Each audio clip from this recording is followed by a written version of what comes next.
Welcome back to the NUTRIMEDICAL Report, and of course there's certain areas that are what I call required reading. If you haven't got it already, you want to get signed up and get the amazing ebooks from Jonathan Gray in New Zealand, the ancient archaeologist, a believer, and he proves with archaeological finds the amazing discoveries that the Bible is repeatedly true. We're now in a book which is called The Forbidden Secret, and this book is probably one of the most important. It's 624 e-pages. And we're up to chapter 12, which is roughly page 169 of the book. So if you have got the book already, or you can actually order it while we're online, download it immediately. This is an amazing discussion. So this chapter is titled Prophecies Reach to Our Day. Jonathan, tell us what this chapter is all about. This chapter actually is based upon the amazing prophecy of Daniel, the chapter 2 in the book of Daniel, where he was given a sweeping view of four great global empires that reached one after another, and then how the fourth one would break up, and its history right down to today, the remains of the Roman Empire and modern Europe. Yeah, that's amazing, and of course that's why our show is called the NUTRIMEDICAL Report and Clay and Iron Show. Now, why clay and iron? It's because at the final empire, which is the feet of the statue of Daniel, it is mixed of clay and iron, and it's a mixture that doesn't hold. And that, in fact, the stone cut out without hands, which is Messiah HaMashiach, God in the flesh, is to strike the statue of clay and iron on the feet and toes, and it will be blown away. So what it means is the secular empires of this world are about to end. The lease for the great powers of darkness over this planet are about to be extinguished. The lease is about to end. So the prophet Daniel is very important too. When people remember about the time of Christmas and they see the three wise men, they actually came from students of one of the later versions of the schools of the prophets that Daniel set up in ancient Babylon, written around the 6th century BC. So the three wise men actually were, in a sense, students of a later version of the school of Daniel. And of course, because there was great apostasy already in the, quote, the Judeo-Hebrew schools that were starting to build up all these false ideas that their rabbis knew more than the Torah, they had actually pronounced a curse against anybody reading or studying the book of Daniel, because they didn't want to know, because Daniel prophesied the end of these kingdoms. He prophesied the coming of Messiah, and he prophesied a lot of things that would happen literally in our day, which is why we are at the time of clay and iron. So yes, we certainly are. We're right down there in the feet of the dream that was given, yeah. and the dream was interpreted by Daniel as being the sequence of world history down to the end. Let's look at what you're showing here too, in terms of the prophecies, what's claimed and what actually happened right through the book. It's quite amazing. Yes. There are people, of course, who don't believe in divine prophecy, and this chapter, I think, is a very good one for making it clear to a skeptic, any honest skeptic, that a divine prediction does exist, that the Bible is stamped with divine authority of the one who sees the end from the beginning, and that we can benefit from this today. Yeah, exactly. Which means God is outside of creation. He is not creation. He is beyond the continuum. He is beyond creation. Yes, he is. Now, many people are familiar with Edward Gibbon, the historian of the 18th century, who wrote a series of volumes, 6 large books, called The Decline and Fall of the Roman Empire. Now, I'm going to make a statement right now, Dr. Bill, that the story of the decline and fall of the Roman Empire was first written not by this man Gibbon in the 18th century, but by the prophet Daniel in the 6th century BC, 2,500 years earlier. Wow, amazing, isn't it? Yes, it is absolutely. Now, there are skeptics who don't believe it's possible for the Bible to foretell the future, and therefore, when they admit, as any honest reader must admit, that the fourth world empire from Babylon was Rome, and that Daniel actually described what was going to happen to Rome, and they're quite happy to admit that, but then they say, well, that was not written before the events, it was written after Rome had come on the scene. Therefore, the book of Daniel must be placed at least after 168 BC, not the 6th century before Christ. And so this is how they try to wriggle out of the fact that prophecy exists, by saying Daniel did not foresee these world empires, he only wrote about them, or somebody using his name wrote about them after the events had happened. Yeah, that's the objection we sometimes get thrown at us regarding this chapter. It's hard that they would do that when the book of Daniel was well known by ancient Hebrews, and the fact that it's been around for 2,600 years plus. Yes, that is true. And of course, we only have to mention that the book of Daniel was included in the Greek translation, the Septuagint, as early as 283 BC. Now, no one disputes the fact that the Septuagint existed before the Roman Empire came onto the scene as a world power. And this prophecy was and is in that Septuagint version. So therefore, it was written before Rome came on the scene. Yeah, before what's called the Textus Receptus, which is the Latin version of the Bible, right? That's correct, yes. Okay, now, whether one's a skeptic or not, even skeptics admit to me that the book does teach that beginning with Babylon, there shall be just 4 great world empires, one after another, only 4, and then that sequence of one conquering the other is going to be broken. Now, all skeptics will admit that when you face them with the prophecy of Daniel.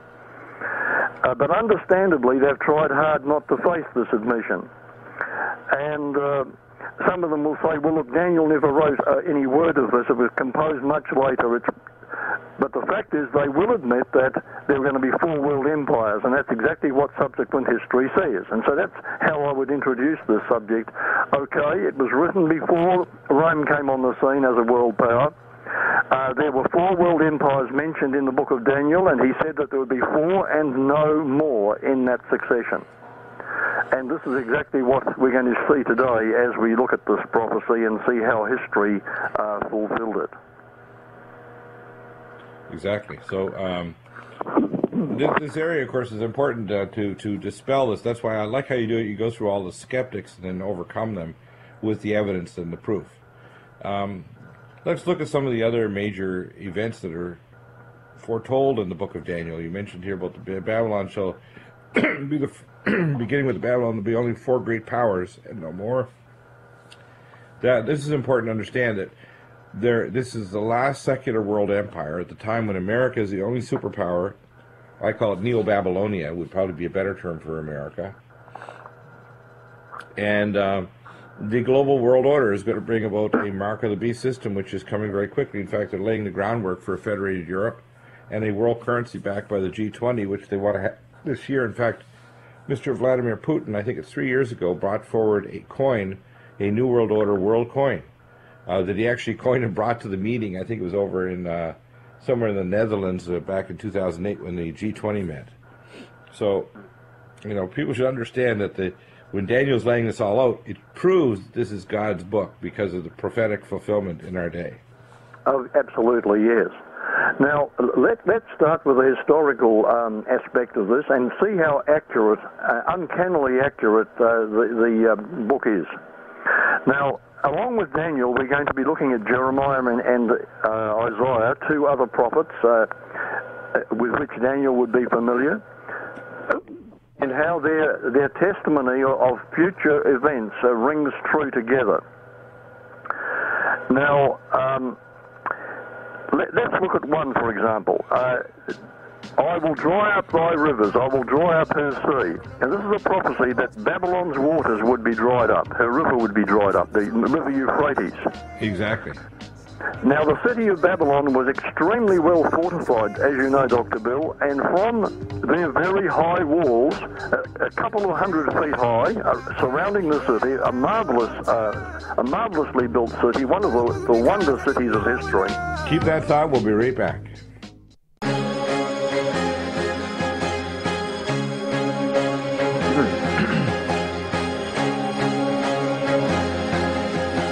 Welcome back, and we have to understand that we're at the time of the end now. One of the important principles that people should realize when you see these prophecies happen, one of the last words in the book of Daniel was, it says, close up and seal the words of this book until the time of the end. Now, the unsealing has to mean not only the understanding that you're putting in this through an amazing analysis of it, but also the prophetic unveiling, which means there has to be a prophetic witness at the time of the end. People say, oh no, the witnesses and the prophets have all gone. Yes, there's been a great period of grace over thousands of years, but yes, there are going to be witnesses at the time of the end. And what we're talking about today is the fact that we're unveiling, which is one of the prophetic words in the book of Daniel, that says, close up and seal the words to the time of the end. And today, literally on this program, we're opening up and unsealing the words of Daniel to explain in our day what these things mean, which is a prophecy given almost 2,800 years ago. That's amazing, isn't it? Yeah, absolutely astonishing. Yeah. Now, Dr. Bill, there are also something like 60 different prophecies made concerning ancient Babylon. We'll just look at 5 of these before we go on to the Second Empire, but these themselves are amazing enough. Right. The first of these was that Babylon's river would be dried up. Now, the city of Babylon was extremely well fortified, great walls 200 feet high, and the width of those walls was so thick that you could race 4 or 5 chariots side by side around the whole perimeter of the city. Now you were mentioning to me about Calgary and its comparative size with Babylon. Would you like to mention that again, please? Yeah, the largest city in terms of surface area is not Los Angeles. It's actually Calgary, Alberta, in North America. Larger than Mexico City. It's huge. People don't understand. You actually see a map of the actual city. To drive across the freeways across Calgary, going at as fast as you can go will take 45 minutes or more to an hour to just drive across the city. That's how big it is. And I used to work in emergency there, and we'd have a lot of auto accidents, especially because it was so cold in the wintertime, salt doesn't work on your roads. When it's 45 degrees below zero, forget it. Salt will not slow you down or not cut that ice. And when the ice melts because of the sun, it reforms and forms layers and layers. So you can easily have 2, 3, 4 inches of black ice everywhere. Well, Babylon was of roughly the size of Calgary. It's a giant city. And we're talking about walls 200 feet high, wide enough to have 4 or 5 chariots on it riding on the top of the wall. I mean, there is no city, even in the current world, that rivals the amazing city of Babylon. No, there is not. And it contained enough food provisions to last for 20 years if it was ever besieged. Wow. And there was no entrance into Babylon if it was being guarded, except where the river Euphrates entered in the north and emerged in the south as it passed under the walls. Right. Now, the Persian King Cyrus, aware that he could not take the city by force, it was just too overwhelming. He had a clever plan to turn away the water from its channel through the city. So at a given time, he diverted the water upstream into a lake, and the river below soon became shallow enough to ford, and his soldiers followed the riverbed under the gate into the heart of the city of Babylon. And the prophecy was amazingly fulfilled that the waters would be drained and that Babylon would be taken. Right. And so another interesting prophecy was that the gates would be left open, not the outer gates, but the inner gates of the city, which permitted people to go backward and forward within the city across the river. And there were river gates and bridges all the way through the city of Babylon. Now, if these gates had been closed at this time, the invaders might have marched in along the dry riverbed, between the walls, inside the city and out again, but the Babylonians felt so secure that that particular night they put on a great feast, even though the city was being besieged. And in their carelessness, these internal river gates were left open so that the citizens could cross back and forth at will. So there's another fulfillment that the gates would be left open. Now, the third prophecy about Babylon was it would be captured during such a feast. And Jeremiah predicted that. And that they would be drunk and that they would go into sleep and never wake up. And so we know that this happened. The fourth prophecy was the city would be taken without a fight. Now, if anyone had noticed the sudden subsidence of the river, or that the gates were being penetrated now by the enemy, they would have panicked. But that night, no one cared for anything but feasting and celebration, and that cost the Babylonians their kingdom and their freedom. They went to bed, subjects of the king of Babylon. They woke up at slaves to the king of Persia.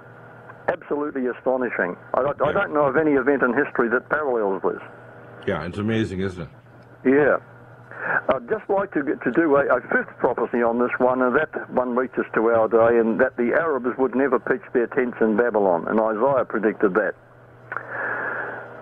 A few years ago, a Dr. Cyrus Hamlin was in Istanbul, and he was visiting a colonel of the Turkish army. And he asked the colonel if he'd ever been to Babylon, and the colonel said, yeah, the ruins of Babylon, there's got plenty of good game. I took a sheikh and his group down, and we went in there for a week shooting. And he described the thrills of the hunt. But he said, each morning and evening I had to do a long walk over the desert to Babylon, all because my Arab guides refused to camp overnight in the ruins. And they told me that no Arab has ever seen the sun go down on Babylon. Now, wow. Dr. Hamlin was excited when he heard this man say that, and he read him the prophecy of Ezekiel, neither shall the Arabian pitch tent there. And interestingly, the colonel said, hey, you're reading history. No, said Dr. Hamlin, that's a prophecy. Those words were written when Babylon was in all her glory. Now, at that time, just a few humble Arabs lived in tents around Babylon. That's 2,500 years ago. And Babylon was the most powerful nation on earth. So how did the Bible prophets know that the Arabs would still be living around Babylon? They'd still be living in tents, but they would never pitch their tents in Babylon. Isn't that astonishing? Yeah, and of course it's also because of they're referring also to the Arabs that were also the viziers of Europe, that were very, very superstitious, and they believed in the jinn, which is these dispossessed demonic spirits, and that's why they were terrified, because they figured the spirits of ancient Babylon would inhabit them and turn them into ghouls. Yeah. And you know, even when Saddam Hussein was attempting to erect structures around Babylon using bricks with his name inscribed on them, just like Nebuchadnezzar had done, the king of Babylon in the past, Saddam Hussein's workmen would not stay the night in that place. So it's a fact that this prophecy about the Arabs is still coming true today. Right. Isn't that interesting? Yeah. And that, by the way, that prophecy predates even Islam by, 1,500 years. Yes, it certainly does. Yeah. Amazing. Back in a moment with Jonathan Gray. Again, the website is beforeus.com, beforeus.com. Jonathan Gray from New Zealand. You've got to get these books. Amazing. Back in just a moment. Chapter 12, we're going over today.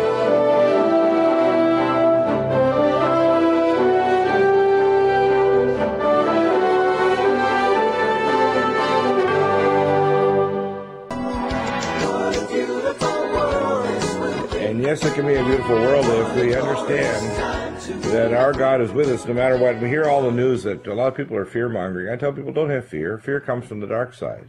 It comes from the devil. It comes from Satan. Whereas the Bible talks that God's not nervous. He's still on the throne.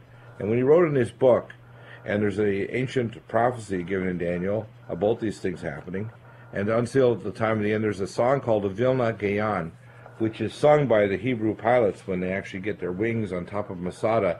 And the song goes as, when Rosh Hashanah crosses from the Bosporus to the Mediterranean, put on your Shabbat or Sabbath clothes, because Messiah HaMashiach is coming. Now, they're talking about the first time Messiah, meaning God in the flesh. So, even today, when the pilots get their wings, and they do a ceremony on a special day on receiving their wings on top of Masada, they actually are still saying the Vilna Gaon. That shows that the prophecy of Daniel, they're expecting a fulfillment as the Rosh Hashanah and all the armies of now Islam are invading Israel, and that's coming. That's why we see this proxy war with Iran with 200,000 missiles aimed at Israel. We see Israel now nervously trying to determine and see if they can push America into a preemptive conflict against Iran, and not just Iran, but all these stand republics and their so-called allies, Russia and China. All of them are lined up right out of the Table of Nations from Ezekiel, but Daniel laid it all out, and it's starting to happen literally in our day, these final steps of this process. And the first, which I mentioned on this program a number of times, is the closure of the Strait of Hormuz, which is very probably going to happen this year. At least a technical closure. I don't believe a global war, but I believe it'll be laying the groundwork for a future war that will involve all these nations. So let's talk about these ancient prophecies. This is pretty amazing stuff. Now, the fact that no wearable pitches, Ted, that's actually kind of not only historically funny, but it's actually, it shows that, in a sense, God has a sense of humor. These people still have these ideas in the Arab world. It still makes them terrified of the idea that these spiritual entities that are disembodied, the jinn, can actually terrorize them in the desert after sundown. Yeah. Amazing fighters as they are, they're still frightened of that. Yeah. Well, now the prophecy of Daniel stated that Babylon would be overthrown by a kingdom that was inferior to it. And it's true, the Medo-Persians who took Babylon were indeed a less powerful force. And it was only by that clever ruse that they took Babylon that we mentioned earlier. But the Bible prophet Isaiah actually stated the name of the coming conqueror of Babylon. It named him as Cyrus. Now, there's no dispute anywhere that the book of Isaiah was written in the 1700s BC. Now, Cyrus didn't conquer Babylon until 539 BC, which is more than 150 years after Isaiah mentioned him by name. Only the God of heaven could have made that possible. Exactly. Now, Daniel's prophecy stated that the next great empire, the third one, that would overthrow the Medo-Persian Empire would be Greece, which was relatively weak at the time Daniel wrote. And this was accurately fulfilled by Alexander the Great in 331 BC. Now, it's interesting that both Medo-Persia and Grecia were identified by Daniel by name.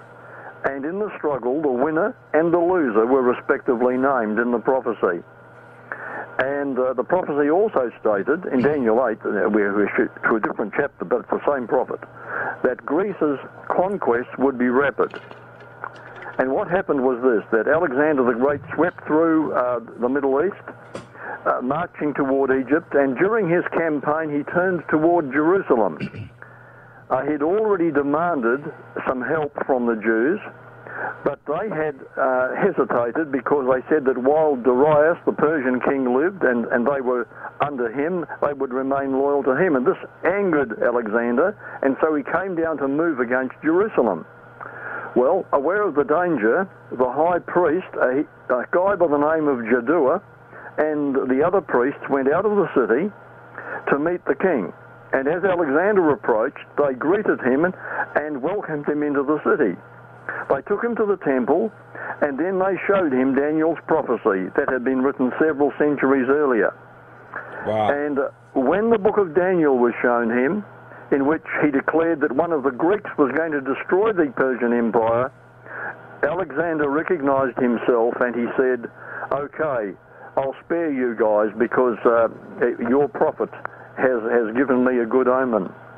And it's interesting how 200 years before Alexander came through, Daniel was given the fact that he was going to win against the Persians.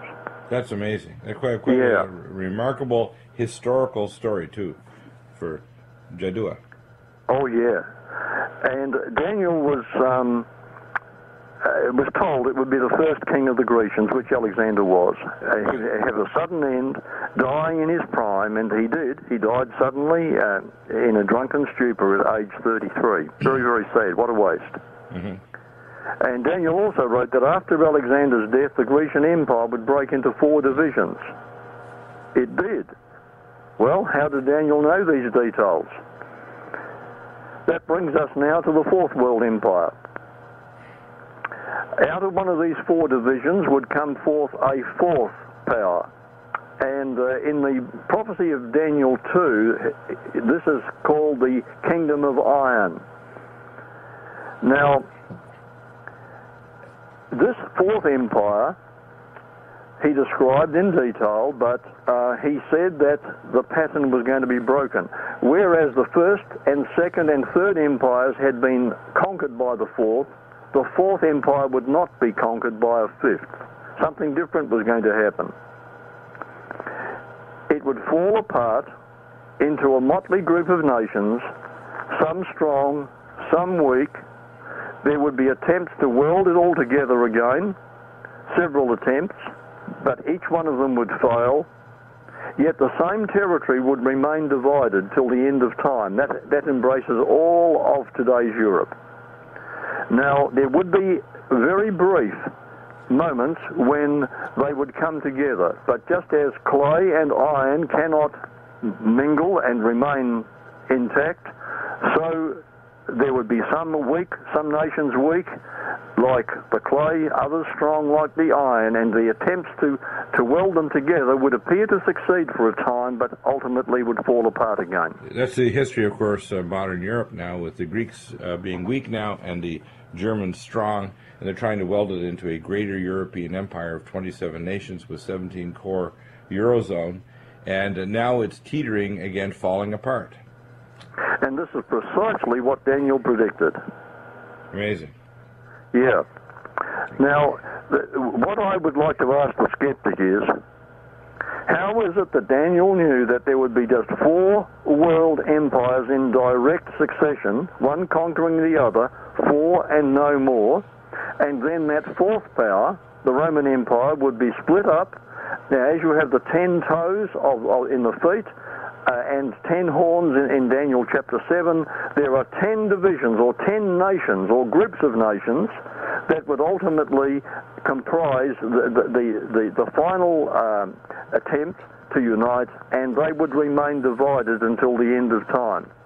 Now, there have been 7 attempts to do this, and the present European Union is the most recent. And if we were to compare the prophecies of Daniel with some prophecies in Revelation, we'll find that they complement each other. That the Roman Empire, although officially dead, would enjoy 7 temporary resurrections. And these have been fulfilled in the several successive attempts to reunite Europe. It's uncanny, but we have to admit there is a mastermind behind these prophecies, one who is outside time and space, who knows the end from the beginning. Yeah, in fact, it's like a tumblers on a very complex locking system, where the Bible interprets itself, where literally it's like the questions are in Revelation, and the answers are in Daniel and the minor prophets. Yes. It's amazing, isn't it? Astonishing, yeah. Yeah, it shows that God is outside time and space, and he's written these with his scribes, the prophets, and the apostles, and Yeshua himself giving the word to us, so we know that God is in control no matter how bad events get. Back in a moment, Jonathan Gray, BeforeUs.com.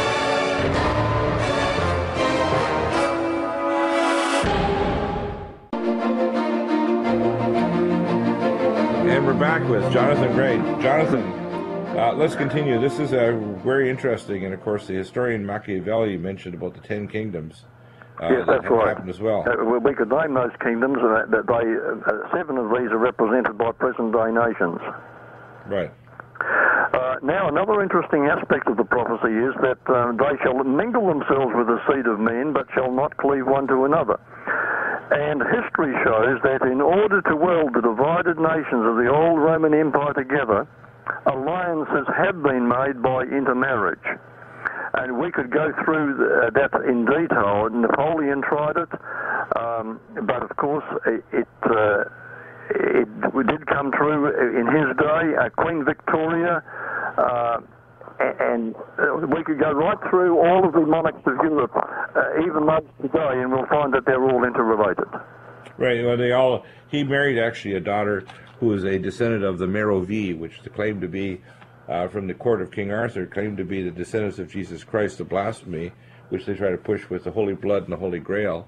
The idea that Jesus didn't die on the cross. He was taken by Joseph of Arimathea to a settlement in the south of France, and later, with 2,000 Hebrews, formed basically the bloodlines that created the royalty of Europe and the Tsars of Russia. Yeah, a great big fairy tale. Yeah, big fairy tale, evil one, because what it is this is all designed to say that they had the right of kings to actually not only be the ruling authorities of Russia and of Europe, but also of the whole planet. So, an amazing blasphemy, too. Yeah, it is. Okay, now there's 7 powerful words, Dr. Bill, you would know these, that have stopped dictators ever since the fall of the Roman Empire right to our day. They shall not cleave one to another, despite all the attempts, whether it be by intermarriage or by war or by economic union. That is the ultimate result. They shall not cleave one to another. There will be attempts, there will be temporary mixings, just like the iron and clay. There are attempts to mix it, but just as iron and clay don't mix, it will not succeed. Yeah, now, it was Napoleon and Hitler suffered very much the same way. Napoleon went out toward Russia. He was sweeping through Europe. He was devastated suddenly when he got to Russia by the coldest winter in all Russian history. And then at Waterloo, a mighty downpour of rain bogged down his big guns and gave time for Britain to come up with reinforcements. Both those were the death knell of Napoleon's empire. Thousands of his soldiers froze to death on the Russian plains, and his army was turned around at Waterloo. And Napoleon ended, of course, on an island way out from where he had ever wanted to be. If he'd only read the book of Daniel first, because he did read it on the Isle of St. Helena, but it was too late. Yeah, he read it after the fact. Yeah, after the fact. Yeah. World War II was another one, and Kaiser Wilhelm in 1914 was shown the same prophecy of Daniel, and his response was, "It does not fit into my plans." Well, we know what happened to him. Yeah. World War II, Hitler said, and he boasted, he said, "Where Napoleon failed, I will succeed." Well, we know that there were Bible believers trying to comfort the British and other countries that were being invaded, and they were telling them from the prophecy of Daniel that Hitler will not win, he's going to lose. And sure enough, what happened? The British forces, the Allied forces, were all trapped at Dunkirk in France. Before they could escape to safety in Britain, Hitler had his Luftwaffe ready to come up over and bomb them to pieces. A great storm broke over Flanders, which gave cover to the British forces, kept Hitler's air force on the ground, and yet it was calm as a mill pond across the channel, and thousands of little boats came across and rescued all the trapped soldiers in Dunkirk. And Britain was given a chance to reform her forces. Hitler went across to attack Russia. And then the second coldest winter in history. In other words, the coldest since the year Napoleon tried it, struck Hitler's forces the year Hitler came into Russia, and it was a devastating winter freeze, and that was the beginning of the end for Hitler on the Eastern Front, and that gave the Western people a chance to regroup, and eventually Hitler went down. So there's interesting sidelights to history we don't read about, where God himself intervened through the weather to bring the prophecy to pass. Now, it's interesting that Russia is present in prophecy in Ezekiel, and that the two major cities of Russia, Meshech and Tubal, are Moscow and Tobolsk, which are the grandsons of Noah. They're actually named after the grandsons of Noah from the Table of Nations in Genesis 10. Yes, they are.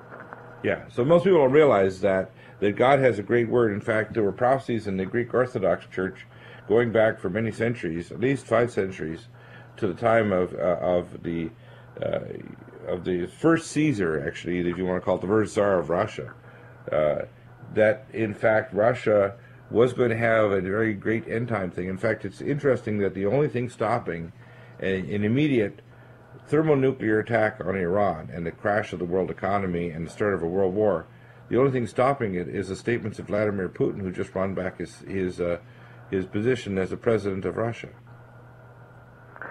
Oh, it's exciting stuff, isn't it? Yeah, and he's, by the way, and modern-day events are not boring, Dr. Bill. Right. Now, the other thing that people should understand is Vladimir Putin, as much as some people say they hate him, he's a nationalist. He's also a very fervent Greek Orthodox or Russian Orthodox believer.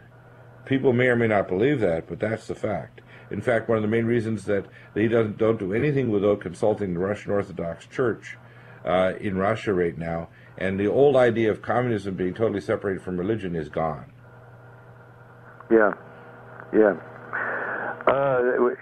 History needs to be rewritten. So much is being told that's not true. Exactly. And of course, the Bolshevik Revolution was put together by Sabbatean Satanists who wanted to get rid of the Torah-believing, Hebrew-believing rabbis and the believers throughout the Pale of Eastern Europe and Russia, and many, many millions died through these disasters that were created to try to stamp out the people of the book. So it's amazing that here we have Russia now literally standing in the gap saying, no, you're not going to do an attack on Iran. Because it was up to Israel, the current Sabbatean Israeli leadership with Netanyahu and the globalists, and the current, I call it usurper-in-chief, the fool in the White House, Obama. I call it the abomination that shall desolate in the White House. They would attack tomorrow.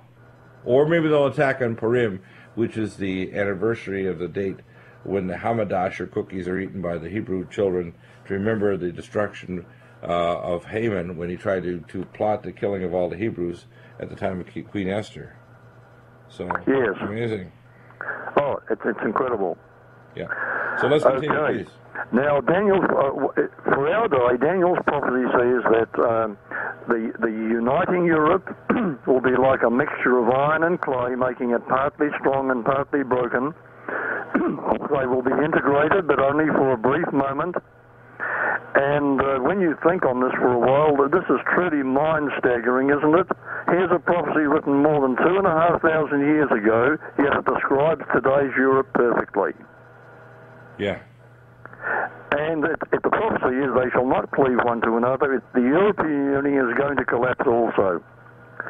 But during its brief life, it involves the resurrection of the Holy Roman Empire. And I should say this is going to be led by a major religious power. We are told that an enormous crisis is going to develop. A large number of people will suffer. It will be terminated suddenly.